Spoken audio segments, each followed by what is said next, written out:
آپ دیکھ رہے ہیں ایس کے ٹی وی۔ دوستو، جب امام مہدی علیہ السلام کے ظہور کا وقت قریب آئے گا تو اس وقت سعودی عرب کے کیا حالات ہوں گے، جبکہ احادیث نبی صلی اللہ علیہ وآلہ وسلم میں درج ہے کہ عربوں کے لیے ہلاکت ہے، اور یہ بھی درج ہے کہ اگر ایک شخص کے 100 بیٹے ہوں گے تو اس میں سے 99 قتل کر دیے جائیں گے۔ اور دوستو، عربوں کی ہلاکت کیوں ہوگی؟ آج دیکھیے کہ قرآن کریم ان کی مادری یعنی عربی زبان میں اللہ سبحانہ و تعالیٰ نے نازل فرمایا، اور انہوں نے اللہ سبحانہ و تعالیٰ کے احکامات اور کلام الہی کو پسے پشت ڈال کر آج عرب میں تمام وہ کام کر رہے ہیں جو اللہ سبحانہ و تعالیٰ کے حکم کے خلاف ہیں۔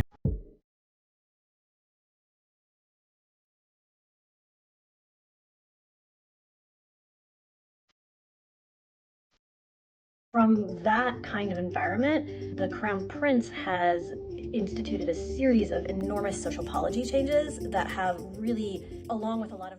اور غالباً اسی لیے فرمایا گیا کہ عربوں کے لیے ہلاکت ہے، کیونکہ اللہ سبحانہ و تعالیٰ نے قرآن مجید میں اہل کتاب کو مخاطب کر کے ارشاد فرمایا، اے نبی صلی اللہ علیہ وآلہ وسلم، کہہ دیجئے ان اہل کتاب سے، تمہاری کوئی حیثیت ہماری نگاہ میں نہیں ہے جب تک کہ تم تورات اور انجیل کو قائم نہیں کر دیتے۔ اور یہی بات اسی طرح مسلمانوں پر بھی لاگو ہوتی ہے، اور اللہ سبحانہ و تعالیٰ اہل اسلام یعنی مسلمانوں سے ارشاد فرماتا ہے کہ جب تک قرآن کا قانون نافذ نہیں کرتے تمہارا منہ نہیں ہے کہ ہم سے دعا کرو۔ اللہ اکبر کبیرہ۔ اور آج دیکھیے کہ ہم مسلمانوں نے قرآن کریم کو چھوڑ دیا ہے، اور قرآن کریم تو اہل عرب یعنی عربی زبان میں نافذ ہوا، اسی لیے سب سے زیادہ ذمہ داری عرب ہی کی تھی کہ وہ قرآن کریم کے نظام کو نافذ کریں۔ مگر آج دیکھیے کہ عرب کے حکمران ہر وہ غلیظ کام کر رہے ہیں جو دین اسلام میں حرام کیے گئے ہیں، اور آج اسلام پوری دنیا میں پارا پارا ہو رہا ہے، اور مسلمان ذلیل و خوار ہو رہے ہیں، اور عرب ہیں کہ سو رہے ہیں اور اپنی عیاشیوں میں مست ہیں۔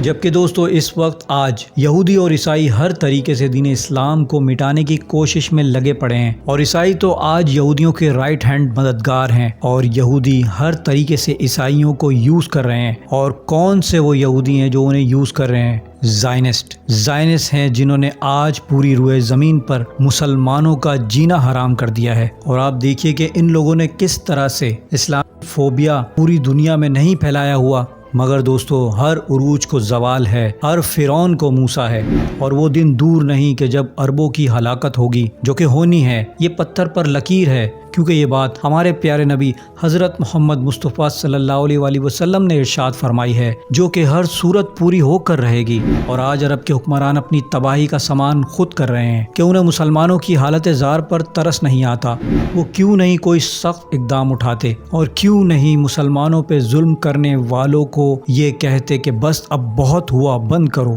مگر جیسا کہ میں نے آپ کو بتایا کہ عرب کی تباہی ہونی ہے، جو کہ پتھر پر لکیر ہے۔ غزہ میں جو کچھ ہو رہا ہے یہ گریٹر اسرائیل کے لیے کیا جا رہا ہے، اور گریٹر اسرائیل میں سعودیہ عرب بھی آتا ہے، اور اس کے علاوہ وہ دیگر ممالک بھی یعنی عراق، شام، ترکی، لبنان اور مصر بھی اس میں شامل ہے۔ عراق اور شام تو انہوں نے تباہ کر دیا ہے، اور غزہ کے بعد اب لبنان سے بھی ان کی جنگ شروع ہو چکی ہے۔ 4 ممالک ترکی، اردن، مصر اور سعودی عرب۔ ویسے تو اندر سے یہ لوگ یہود و نصارہ کے ہی ساتھی ہیں، اور عرب قرآن کریم کی یہ بات کیسے بھول سکتے ہیں؟ قرآن کریم میں اللہ سبحانہ و تعالیٰ نے مسلمانوں پہ یہ واضح کر دیا ہے کہ یہود و نصارہ کو اپنا دوست نہ بناؤ، یہ تمہارے دوست ہو ہی نہیں سکتے، یہ صرف آپس میں ایک دوسرے کے دوست ہیں۔ کیا دوستوں انہیں یہ معلوم نہیں کہ اللہ سبحانہ و تعالیٰ نے یہود و نصارہ سے دوستی کرنے کے بارے میں کیا ارشاد فرمایا؟ مگر پھر بھی ان کے کانوں پر پردے پڑے ہوئے ہیں۔ اور دوستوں، وہ وقت دور نہیں کہ جب یہود و نصارہ اپنے مقاصد کے لیے ان قریب ان کی پیٹھ میں چھرا گھونپیں گے، اور یہ کب ہوگا؟ جب عرب کے بادشاہ کا انتقال ہوگا۔ یاد رکھیے گا کہ گریٹر اسرائیل یہود کی پلاننگ میں شامل ہے، تبھی تو اسرائیلی فوج کی وردی کے مونوگرام میں گریٹر اسرائیل کا نقشہ لگا ہوا ہے، جبکہ یہود و نصارہ کی پلاننگ کے بارے میں ہم مسلمانوں کو 1400 سال پہلے ہی نبی کریم صلی اللہ علیہ وآلہ وسلم نے آگاہ فرما دیا ہے کہ عرب کے بادشاہ کا انتقال ہوگا، ہوگا اور اقتدار کے خاطر اس کے 3 بیٹوں میں سخت لڑائی ہوگی۔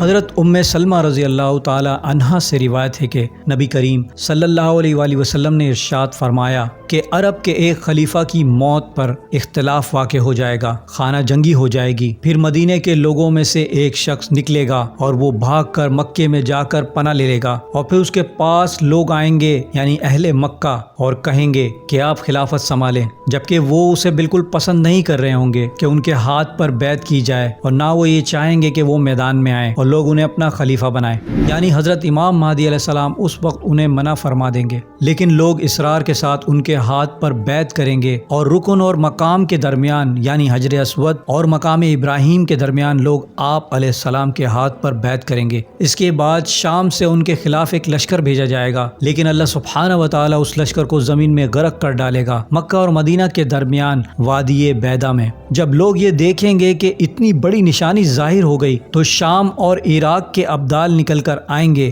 اور حضرت امام مہدی علیہ السلام کے ہاتھ پر بیعت کریں گے، پھر حضرت امام مہدی علیہ السلام خلافت سنبھال لیں گے اور حکومت کریں گے اپنے نبی صلی اللہ علیہ وآلہ وسلم کی سنت کے مطابق، اور پوری روئے زمین پر اسلام پھیل جائے گا اور وہ 7 برس تک حکمرانی کریں گے۔ دوستو یاد رکھیے گا کہ عرب میں اب بھی اہل ایمان جو آج بھی دین کو سمجھتے ہیں، قرآن و سنت کے مطابق اس پر اپنی زندگی گزار رہے ہیں، وہ سعودی بادشاہ بالخصوص آج کے موجودہ بادشاہوں کو ناپسند کرتے ہیں، نہ ہی ان کی پالیسیز کو اچھا سمجھتے ہیں، اور سعودی خاندان کی یہ آخری نسل ہے جو حکومت کر رہی ہے، اور قیامت کی نشانی اب پوری ہونے کو ہی ہے، کیونکہ سعودی بادشاہ شاہ سلمان کی طبیعت اب زیادہ ٹھیک نہیں، اور اگر بادشاہ کا انتقال ہو گیا تو قرب قیامت اور امام مہدی علیہ السلام کے ظہور کی یہ نشانی پوری ہو جائے گی، اور حالات و واقعات سے اب یوں لگتا ہے کہ ظہور امام مہدی علیہ السلام کا وقت اب زیادہ دور نہیں۔